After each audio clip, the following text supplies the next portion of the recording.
Hej, jeg hedder Mette.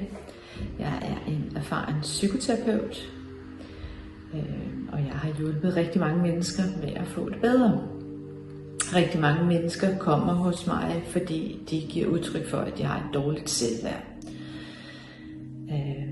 Nogle af dem er meget selvkritiske.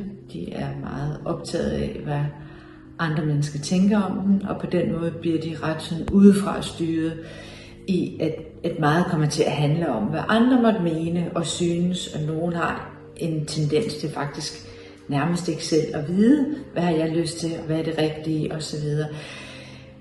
Det kan være meget svært selv at lave den forandring og begynde at få vækket sit eget værd.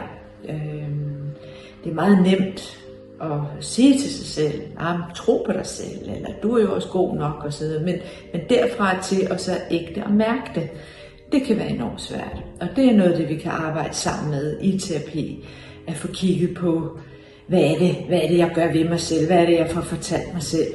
Altså sådan at begynde at arbejde på at rejse ens eget værd, så man begynder at stole mere på sig selv, og hvile mere i sig selv, og egentlig også at kunne berolige sig selv, når man bliver usikker. Hvis du kunne have lyst til at kigge på dine mønstre i forhold til dit selvværd, så er du velkommen til at tage kontakt.